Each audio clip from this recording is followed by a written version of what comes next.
Today on Running to Him. We should not worry about the evil of others. They will receive their just reward.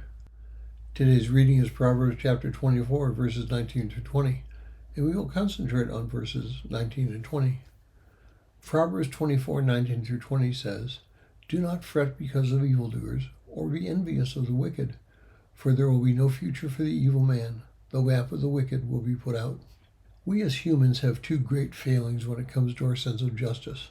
We worry about evildoers, and we are envious of people who are evil and seem to gain success through that evil. Both these failings come from one thing, our lack of trusting God. Now let me explain. When we place God as a leader in our lives through our submission to Him, our focus remains on Him. As we focus on Him, we do not become worrisome about the events around us, which are out of our control. Now here are some examples of how we should respond to some of life's experiences. Many of us were concerned about the political events of 2021 and 2022, and there was enough political maneuvering to cause anyone with a sense of fair play to wonder about some of our politicians' actions. When some of the election did not turn out the way some felt it should, some took excessive action and invaded the Capitol. Whether or not there were evil intentions in the minds of some politicians during the elections, there are rules and laws which are designed to maintain a peaceful exchange of power. Even then, if some believe that the politicians were not going to follow those rules and laws, they have other avenues to address their grievances, all within the rule of law.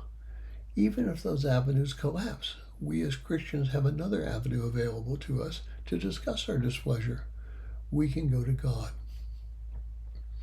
As God is the final arbiter of truth, those who might have cheated, lied, broken the law, etc., will face a judgment. It is not a Christian's place to take the law or God's position as final judge into our own hands. God controls the ultimate outcome. We are to stay within the law.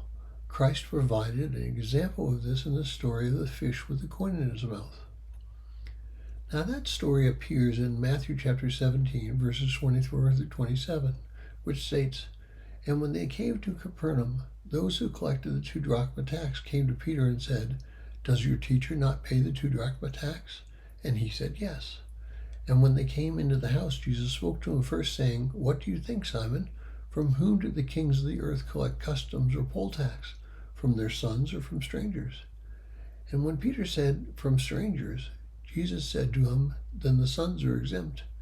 However, so that we do not offend them, go to the sea and throw in a hook, and take the first fish that comes up, and when you open its mouth, you will find a shekel. Take that and give it to them for you and me.'"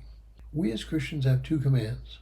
First is to love God with all our heart, mind, and soul, and the second is to love our neighbor as ourselves. It is not our place to worry about what others are doing. We have enough trouble keeping ourselves. Now that is not to say that we just lie down and let people run over us. We are to stay within the law and let God do His job. Other proverbs on today's subject are Proverbs 3, 31 and 32, Proverbs 12:12, Proverbs 13:25, Proverbs 14:30. Thank you for listening. We pray that today's devotion was meaningful to you. We would love to hear from you. You can use either Facebook or YouTube to like, subscribe, share, and tell others about us. If you would like to contact us, you can reach me at phineasjacobus@runningtohim.net.